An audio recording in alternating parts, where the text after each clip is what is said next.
Yeah. Hello. What happened to? So what happened, everybody? Expand panel to show video. There we go. Hey. I'm here. This is Gary. Oh, Gary, Catherine, you're there? Yes, I'm here. Okay. Great. Why don't we make this There you go. like that? That's what I was thinking. Yeah, we can do it that way.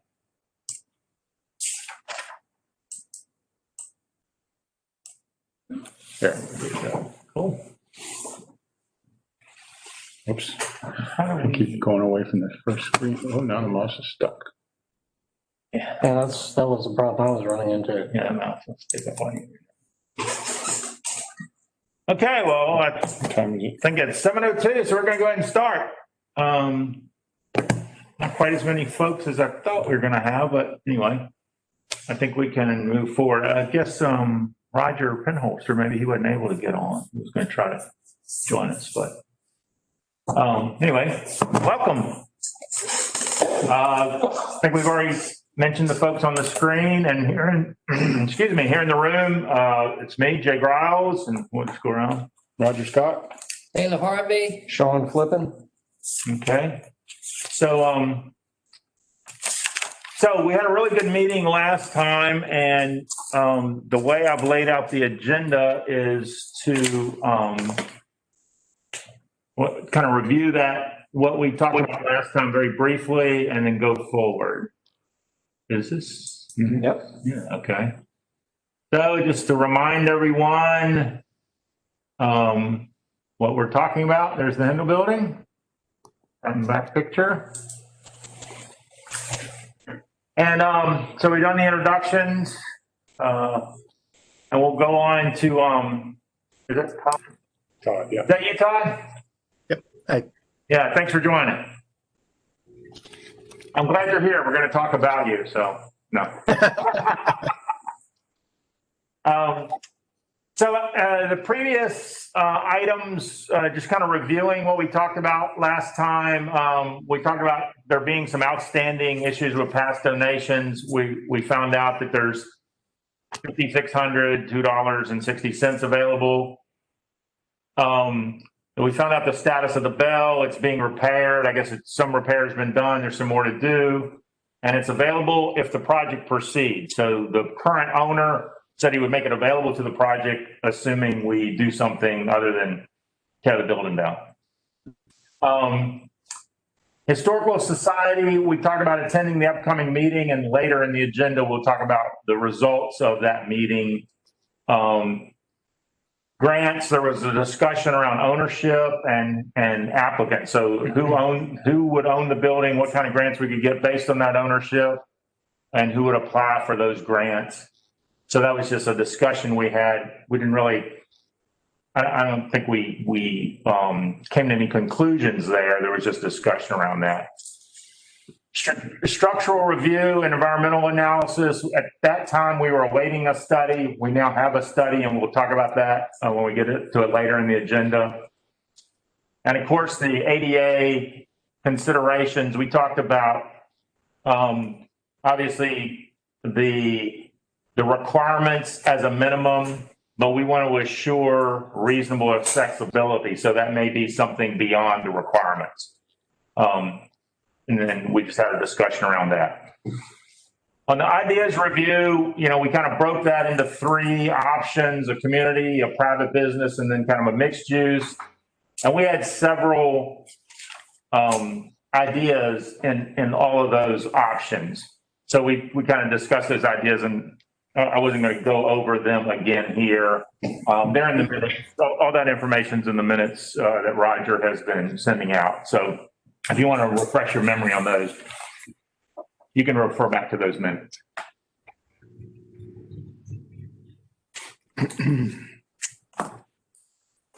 So continuing through the agenda, these are the follow-up items that came out of that last meeting. So this is kind of the new, either what we did based on the discussion from the last meeting, or other items that have come up.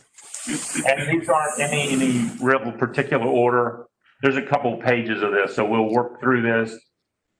And if we get to the end and there's anything that we have not discussed that that I left off the agenda, there'll be an opportunity then to bring those items up. So, I think while I'm talking, I'm going to have to take this off. For the Historical Society, I met with the Historical Society about a week after our last meeting. They are, the discussion I had with them is they were open to handling the finances. They kind of had a discussion when I was there, and the consensus was that's what they would do. I think they wanted to discuss it further after I left the meeting and then take their actual vote after I left. I was hoping Glenn Hinkle would be here. He hasn't gotten back with me on the results of that vote, so I don't know the results of the vote, but the consensus when I was there was very strongly that they can handle that. They've done it before. They kind of knew about how to make it work. There weren't any issues around it. Well, question for you and clarification. When you say handle financing, does that mean all aspects of the financing from start to finish to get the project done? Well, no, it doesn't. Good question. Thank you, Gary.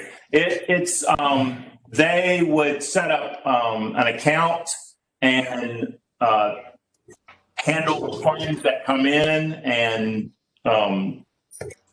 account for them, make sure Fiscal agent. make sure they're deposited, that sort of thing, and then be available to us when we need them.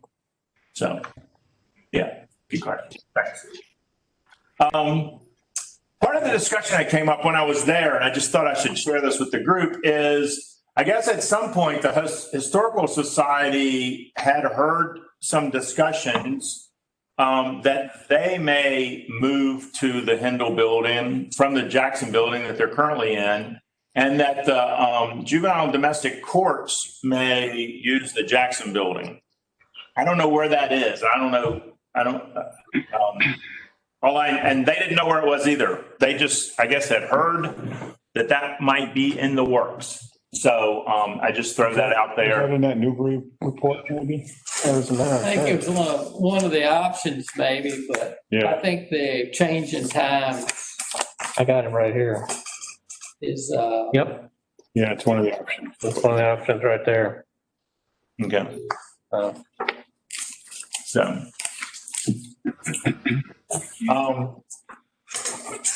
Outside of that, we did the next item on the agenda. If nobody has any questions about the Historical Society discussion, like I said, I'm sorry, I don't know the results of the vote. I'll find that out. I don't have any reason to believe it's anything but positive. Structural review and environmental analysis. We said we were waiting for that previously, so that has been completed. At a very high level, the building was considered structurally sound. There were a few repairs needed. Those repairs being a couple slates on the roof that had come off and some guttering that needed to be done, sooner. And then there's some repointing of the mortar and those kind of things that need to be done at some point in time. And then they did, as part of the environmental analysis, find asbestos, lead, and mercury present. So as a follow-up to that, we asked for a budgeting estimate on the abatement of those. And the estimate we received, just in a nutshell, is shown there on the agenda, where the asbestos abatement, about $64,000, some selective demolition to remove the rest of the asbestos around the windows and in the paint on the floors and that sort of thing, $113,000. The lead paint, if done along with the asbestos abatement, would be $35,000, and then the mercury is in the and the lighting. So those hazardous tubes and ballast removal was $3,400. So that gives us a budgeting estimate if we want to get rid of those environmental issues. And that includes removing the windows as opposed to scraping the windows to get rid of the paint. They would remove the windows, remove the flooring, and a lot of the wall, a lot of the interior walls, the wall covering. We're basically talking pretty much a complete gut. Right. Yeah. So that's some information. Again, if there are any questions or comments or. A question for you about the, in general, and I guess this is not something I really thought about before. Is the building on the historical register, and does it make a difference when you do things like take the windows out? Does that affect it? And never asked the question before. I wasn't sure. It's my understanding, and I'm open for correction from anybody in the meeting, but it's my understanding it's not on the historical directory. That was looked into. The architecture is not unique. Apparently, a lot of these buildings were built across the state about the same time in rural areas all across the state. Now, later, I'll talk about some other possibilities for getting it on the historical register, but it's not currently. And it's my understanding also that, yes, it depending on the type of grant we got, whoever we got the grant from may say you can't remove the windows or those kind of things. And I see Tom, you nodding your head. Yeah. Okay.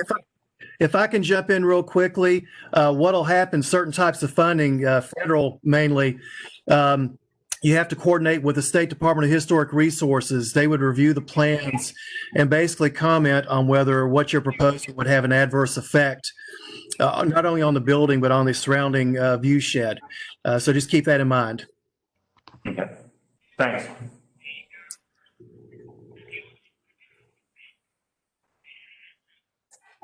Any other comments or questions about that?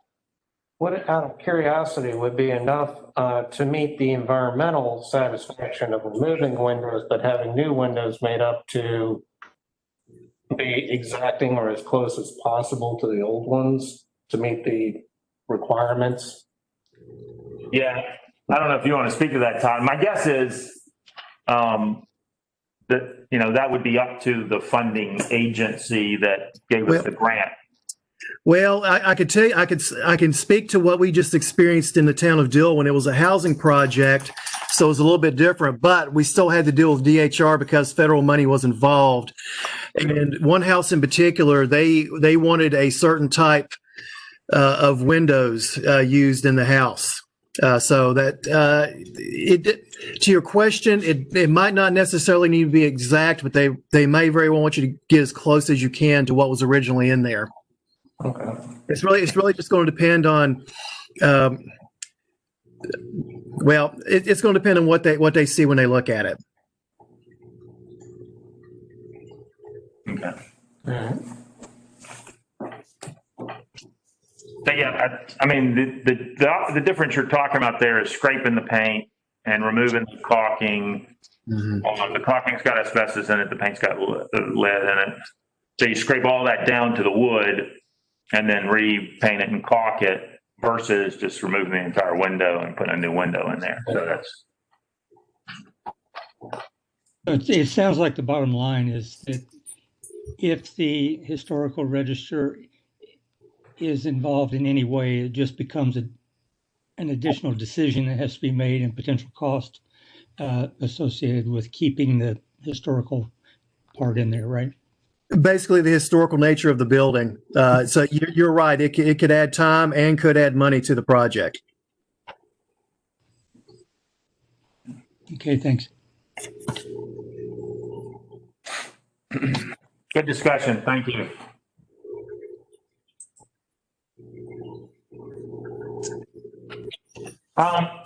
yesterday I met with an individual, Craig Wilson, who is a planner. He's got some letters behind his name. I didn't know exactly what they were, but he told me he's a planner. And he was referred to me by the Appomattox administrator. I was talking to him about our project here, and he's worked with Craig on some projects in the past. And he's working on a project in Galax where they have there's a 400,000 square foot building that they're working on there. Obviously, a huge project. And he's also working on some other projects around the state, Alta Vista. The Galax is an old plant, furniture plant. The Alta Vista project is a old fire station. So he's got some familiarity with some of these. And so he came out, took a look at the building. We walked around. So these are some of the things that I've alluded to earlier. He suggested we have to do a feasibility study, and he said a feasibility study would cost about $20,000 to $25,000. He did ask if where Amelia's opportunity zone is. Don't have one. We don't have opportunity zone? Wow. I'm not sure they do. He was under the impression that every county had one. No. We've tried. No, correct me if I'm wrong, Taylor, but within our planning district, I think we only had 2 or 3, one in Charlotte, one in Prince Edward, and maybe one other. I think that's correct. Okay. So anyway, he just said if it was in the opportunity zone, there are grants there. He talked about the historical designation, and he said that while this building probably wouldn't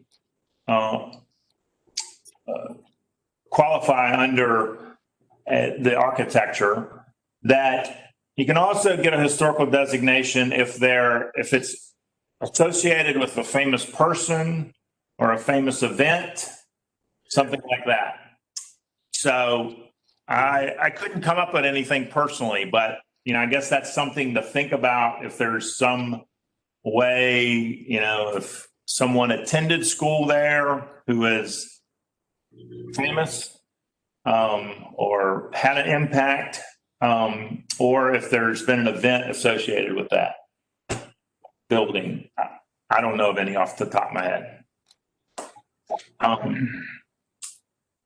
He didn't mention, and I think we've talked about this before, that ownership matters. So, and when you're getting grants, who you can get grants from and the type of grant you would get. He did mention that doesn't necessarily have to be tied just to current ownership, but it could be future ownership. So there may be a possibility where if you were going to have ownership transferred, you may be able to get a grant that if you're going to transfer it to a private entity, you may be able to get a grant that private entity could get, but not the county. So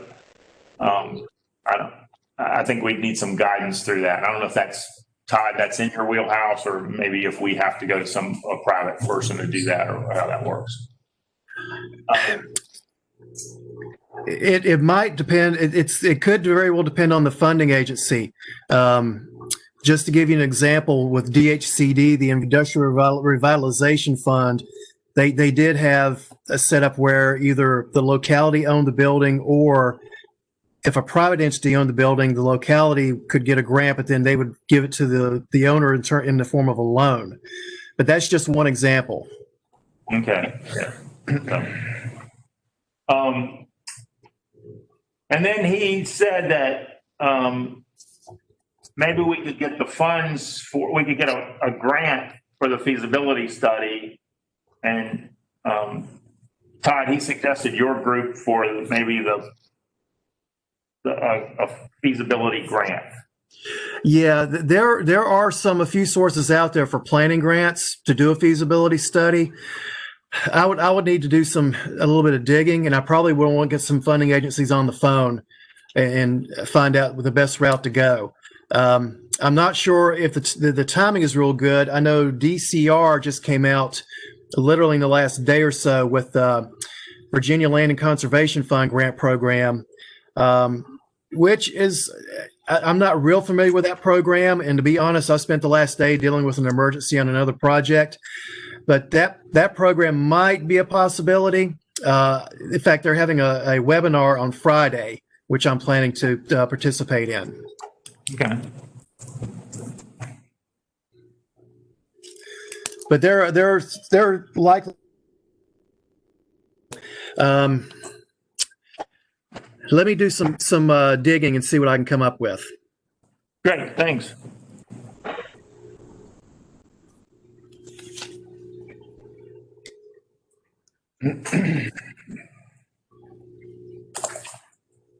And then he talked about the possibility of a tobacco commission grant, and I don't know if we've already talked about that or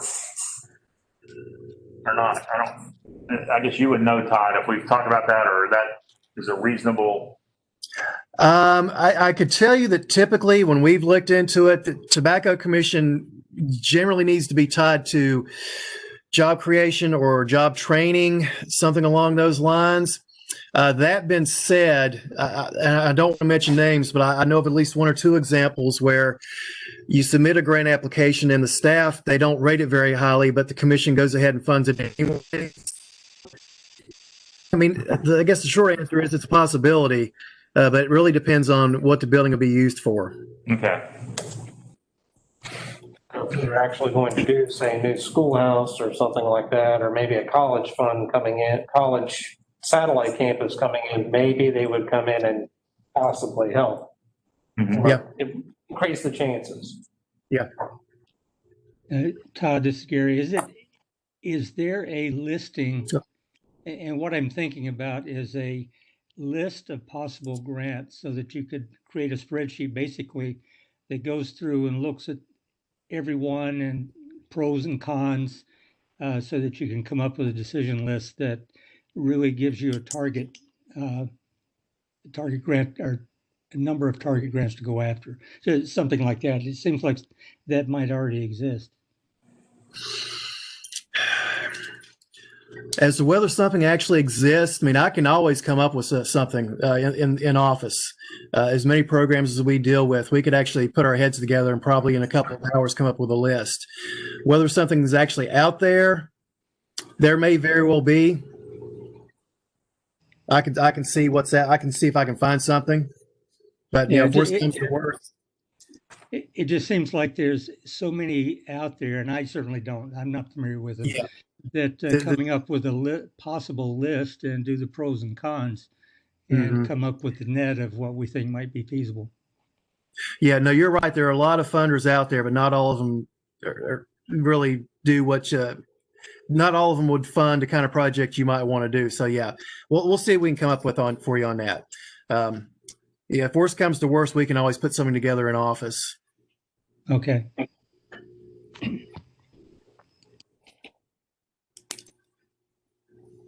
Okay, and the next agenda item is kind of, I call it discussions. You know, these are items we left the last meeting and said, we're going to go out and talk to some folks and get some ideas and see what interest is and those kind of things. So, and this is the list that I had, I think from the minutes, I believe is where this came from. So, but I added at the bottom of that list, you'll see school board, and I did that based on a email I got from Roger. Just, I guess he was in a meeting last night. Yep. So that's kind of where we are. And I don't know, Roger, I don't want to put you on the spot, but I'll talk to it. Okay. Longwood Small Business Center, I spoke to Sherry McGuire. She's the director, and she said she's very interested in working with us. Of course, we need to know more about what we want to do, but she can help us with matchmaking with possible investors and also some business planning. She was just kind of excited about it. The developer, I didn't have anything to do with. Dave McCormick, I don't know who that is, but restaurant owners, I talked to Nash Osborne. He's partners with Matt Hurley and some other guys. They own Fish and Pig and the North Street Press Club, and they're both interested in talking further. But again, what is it we want to do? They would want to know that. Okay. But they're interested in discussing opportunities. Same thing with Chris Sadler. He's the guy that owns Three Road Brewery. Originally, people thought that was owned by the same people as Fish and Pig, but it's not. Okay. And he's also very interested. He asked how big it was, and he asked a bunch of questions. So he followed up with me. So he is interested as well. I did not talk to the Hotel Wyandotte, but I did talk to Nicole Cooper from Cooper's Landing in Clarksville. They're interested in possibly working with us too for another location. Okay. And the school board, that discussion came, it was actually Monday night, the meeting was, and there's discussion going on about possibly closing the Nottoway Tech Center and what to do with the kids. If they close that, where are they going to take the classes that they're taking now? And there's nowhere to do it. And they were talking about possibly building a new building. So I said, well, we got this thing going on with the Hindle too, and there's a lot of people that want to keep it as an educational facility. So maybe we should be talking about that. And that's as far as it got. Okay. But I did write a letter to the school board. Taylor was copied on it too. And I've heard from the superintendent and 2 school board members already that they think it's a good starting point to have some discussions. So I'd like to keep that option on the table. Right. Okay. Is there a timing associated with that? Does that have a schedule implication? Well, they're already open for this school year, so it would be for next school year. Okay.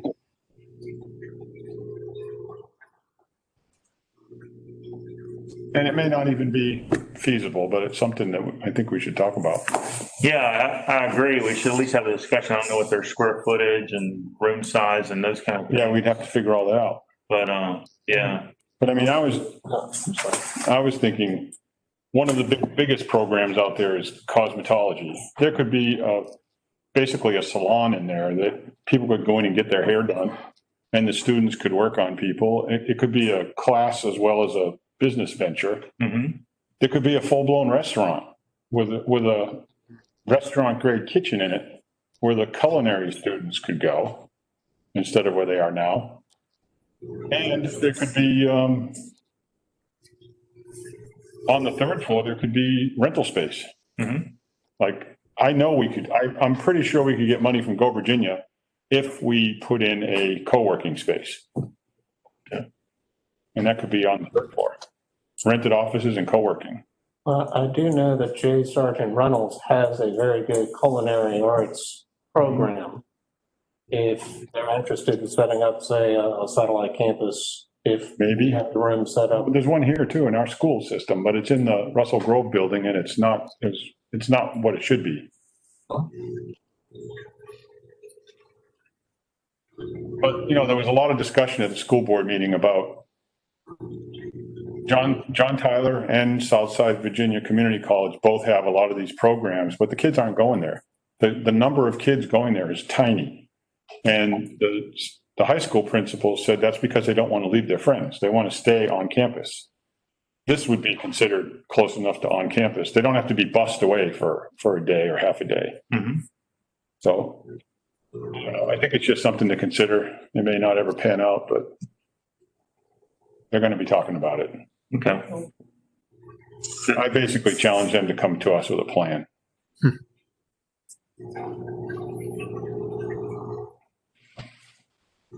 That's all I had. Okay. If I might, another thought, just to kind of keep it on the table, and I mentioned this to Mr. Harvey when I came in. Anybody seen how small that treasurer's office is? And I know darn well they need more room. Mm-hmm. Plus, there are a couple other government entities or operations of the county that need more room. They're struggling for more room. It is an option to kind of keep on the table and consider that this would give them some more room.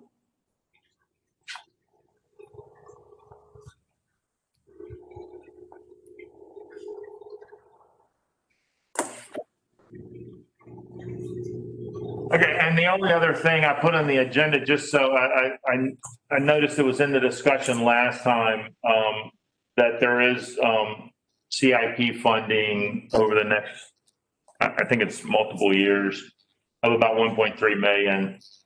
And that that point in the agenda is really just to keep that in front of us. But I guess, I'm not sure what the process is. I know it's a plan. It's not a budget. So what's the process that moves that from just part of the CIP to actually that gets budgeted? The annual budget phase, when we go through the annual budget process, we lock in CIP for that year, the budget year. The rest of the years are all just planning. Okay. They're not committed. Right. Okay. And when does that budget, when do you guys do that? January or December, January? I think January. Budget letters go out in December, Yeah. and the finance director likes to have the information back by the end of January, and she'll have something put together in the latter part of February. Okay. Board works on it through March and April. Yeah, then there's work sessions through March and April, and then lock it down. Needs to be adopted by the end of April, last day of April. Okay.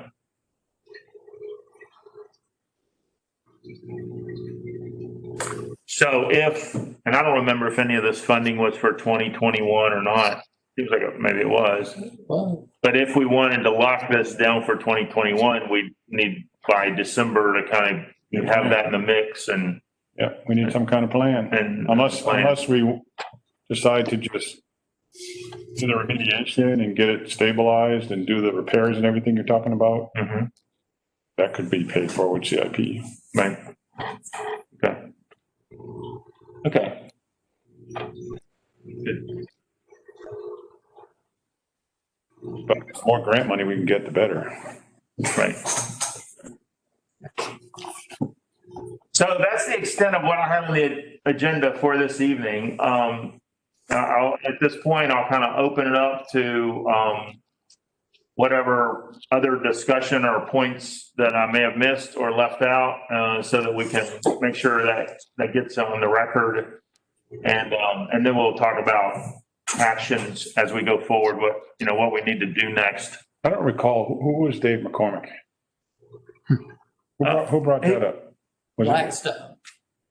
He's a developer in Blackstone? Yeah. He actually develops Petersburg, but he's come to Blackstone and done several projects. And you check your email, I just sent you his contact information. Okay. Yeah. He's been over here. He's looked at the building. Been 5 or 6 years ago, but he's familiar with it. Yeah. Yeah, Taylor mentioned it this morning, but I think we also mentioned him in the last meeting. I saw his name somewhere. So yeah, his name's come up a couple of times, and Taylor just sent me some information. So I'll reach out to him and talk to him and see where he is on it.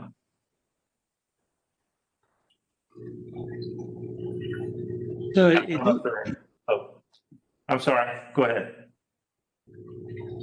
So it looks to me like they got a pretty good list of information here. And I guess the question would be, when we talk about a go forward strategy, does it make a difference? Well, I guess I'm thinking out loud here that putting the building in you spend the money to put the building in good shape so it's marketable.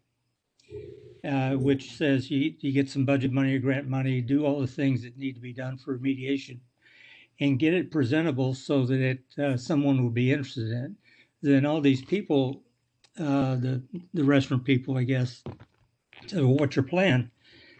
Well, I guess the plan would come from trying to find out what it takes to do some of these things and say, okay, that's our way forward, I guess. But I'm just thinking about the trade-off of spending all the money to get it ready to market versus getting somebody involved before that.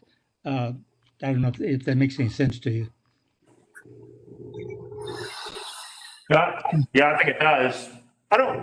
When you were talking to the folks, and I guess I recently visited North Street Press Club. So I kind of have a feel for, I don't know exactly what that building looked like before, but I know what it looks like now. Mm-hmm. I guess when did they, in your discussions, did they say at what point in that they got involved? No, Yeah. did not get that deep with them at all. because of the fact we don't really know a lot about what we want to do, I just wanted to find out if there was interest, because then Right. they're all willing to come here and talk to us, Yeah, okay. to see the building and to have a discussion, all of them. Do you know if do they own the building there or are they No. leasing? Okay, yeah. So, yeah, maybe a follow-up to understand that better. Okay. No, Gary, I think that's a good point. Is it, would a developer, restaurant owner want to come with a building like this and say, yeah, I want to be involved now and I want to be just making suggestions on how you go about getting it ready for me? Or would they rather just have a building that we've gotten ready and they walk up and say, yeah, this is, My guess is they're going to want some incentive to come here. Yeah, I guess it's And kind of they're a not going catch. to want to buy the building. They're going to want to lease the space, but they're going to want some kind of incentive. Mm-hmm. Yeah, I guess it's kind of a catch-22. You spend the money to get structurally sound, remediated, and ready for a tenant to do their Build out. their required build out. Yeah. Yeah. And that assumes that you have high confidence that somebody's actually going to do it before you spend the money. So that's kind of what I'm thinking is where's the trade-off and how do you work through that? Yeah, right. It's all negotiable. You have to have some skin in the game too. Yeah.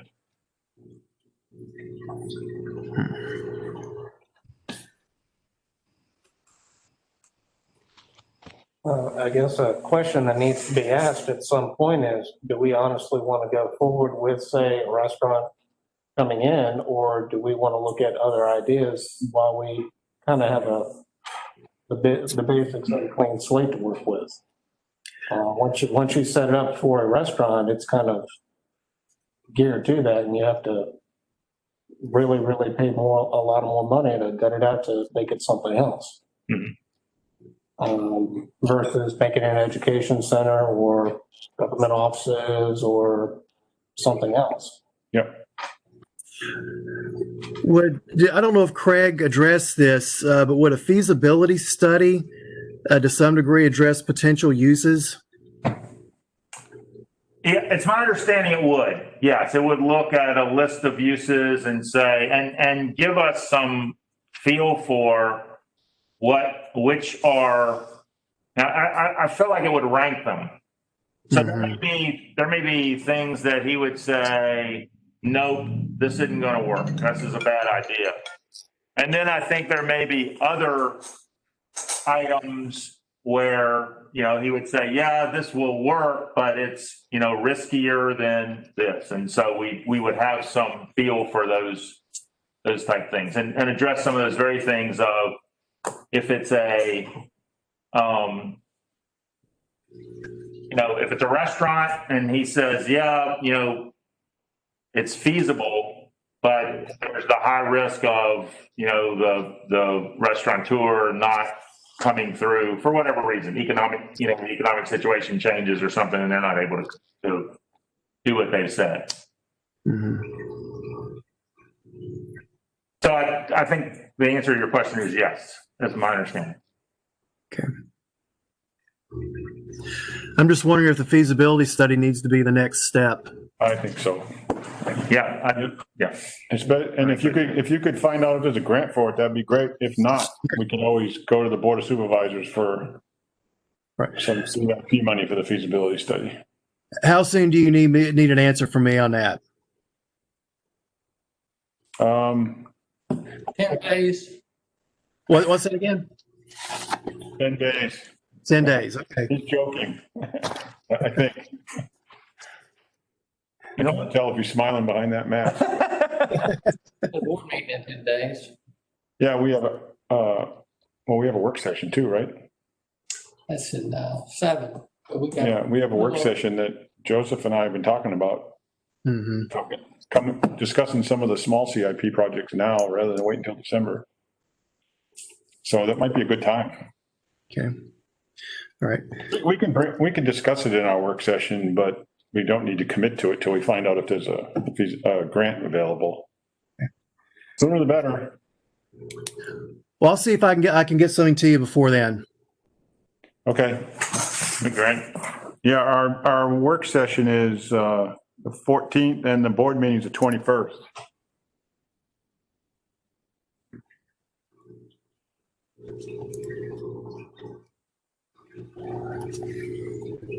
All right.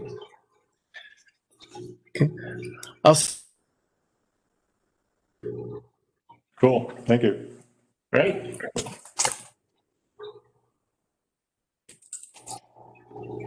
Even for feasibility study, they're going to want to have a feel for what it is we want to do, I think, or options anyway. If we go over all these options with them, they can probably come up with something. Who would we use for that? Do you have any idea? Feasibility study? An architect? The short answer is it depends. It depends on the planning grant. Again, some of those grants are going to expect you to go through procurement. Others are a little less strict. Okay. Yeah, USDA might have some planning grants available. I know they've done those in the past. And I know in the past when we've done those, they've been lenient on how you go through selecting a consultant. Other agencies, you'd have to go through procurement. And that's what Craig, I guess the scenario Craig laid out to me is we would probably put an RFP out and they would bid on it among others. Oh, okay. Yeah. And with an amount that small, you could probably do small purchase procurement, which really only takes one step out of the process, but it's a little bit less involved than your full-blown RFP. What's Craig Wilson's company? Yeah. I don't know. Is he an architect or? No, he's a planner of like a community planner, Urban planner? yeah, type thing. But his company does, I guess they're big enough that they have engineers and they have architects and they have all those folks and can look at the building and. There's one, the guy that came to our planning session, he's out of Charlottesville. He works for a company that does that too. Forget the name of it. Okay. Yeah, that's what I thought I had his card, but I don't think I have. The guy from Charlottesville, that's not LPDA, is it? Yes. Yep. Okay. Was it Bill Mechnick? No, it was, you're testing me now. I don't remember his name. Okay. Give me that black bag. Does the feasibility study also include a market analysis in the area, or is it strictly looking at what's feasible to do with the building? I guess we got to find out for sure. My understanding is it's broad, so it does look at. He was talking about, I guess, the project in Galax. One of their concerns was what the census numbers were going to show, because in Galax their census numbers are going down. Their 2019 estimate was a decrease in population. So it's hard to attract investors and developers and those kind of folks if your population's going down. So they had looked at that sort of thing and made the folks at Galax aware of that. So from that discussion, I got the sense that he's looking at a broader, the environment as well as just the building. Okay, yeah, I was just wondering if there were two separate studies that need to be funded, or if the feasibility would cover it all. Yeah, I would expect it to cover it all.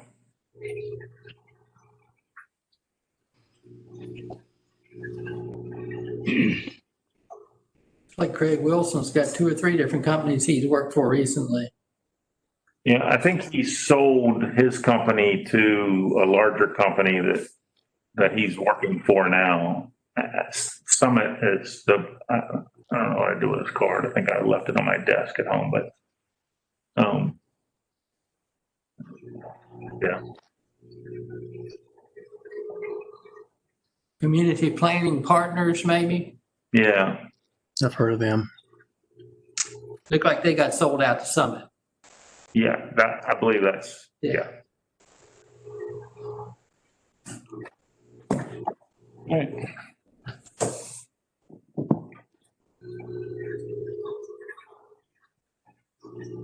So other than the grant for the feasibility study, and you were going to look at some other things too, I think, Todd, as far as grants and funding and those kind of things. Yeah. So other than that, what do we need to do? Who would do the RFP? Would that be Todd or your office? That's up to the county. If we had to do it, we'd look to Todd to do it for us. There you go. He knows the drill. Yeah, I've done a few of those. Yeah. Well, those are the next steps. Okay. All right. Anybody else on the, I don't want to leave anybody out. Catherine, I think, Marty, I think she was on there earlier. I don't know if she's still on or not. She didn't stay on long. Okay. Catherine, I don't leave you out if you got anything. I just wanted to say something real quick. After a quick check on the internet, North Street Press Club is, the building is owned by Chris Sadler, Okay. just for informational purposes. All right, so he's I'm still on here. Yeah, Oh, I was just gonna look at that. She's over, this mouse is terrible. Yeah, it is. Yeah, it's not working. Just needs to be closer. It's that little Oh, arrow. is she over to the side? Yeah, I can't Oh, get it. There's more people to the side. There you go. Yep. Yeah, hello. Yeah. We got rid of our screen. You need that anymore? You can just click on those 4 little dots up there and it'll get bigger, I think. In the right-hand corner. I mean, if we just do this, right?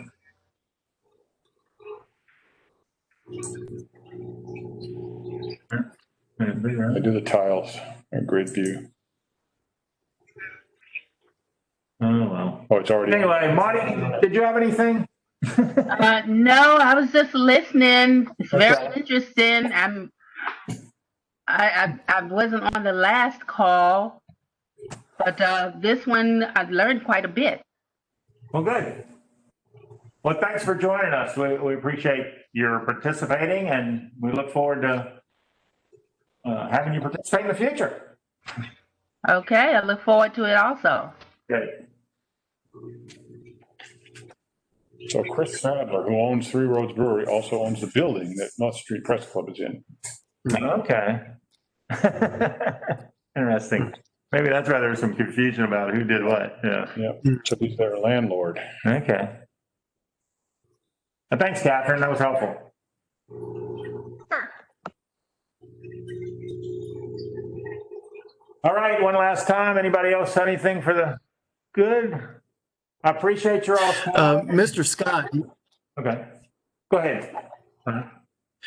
just real quickly, Mr. Scott, did you need, I've met Chris Sadler. It's either his sister or his daughter. I can't remember which one he is, goes to school with my daughter. So let me know if you need me to contact him. No, I know him I know his wife from Piedmont Senior Resources. And Okay.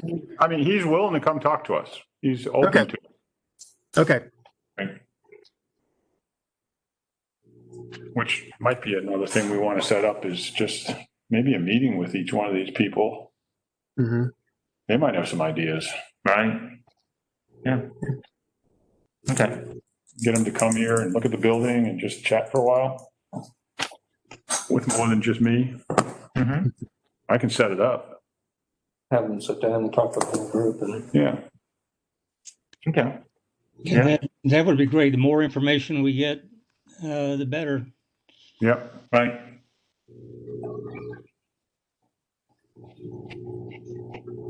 All right. quick question. We want to move forward with the feasibility study. I think everybody agrees on that. Do we want to go ahead and start moving forward on doing some of the abatement that needs to be done, or? Well, that's a lot of money. That's got to be approved. We can't say we're going to go. No, I was asking. Are you already going ahead with the roof repair and the gutters? No, you just talked about it. Waiting to hear. Okay. Yeah. Was Daryl getting quotes though? Yes, $3,600 or something. That's all? Yeah. Yeah, I don't think we should do anything just yet. Okay. All right. Thanks again, everybody, and we'll let you know next time we meet. Okay, thanks, guys. Thank you very much. Okay, good night. Good night. Good night.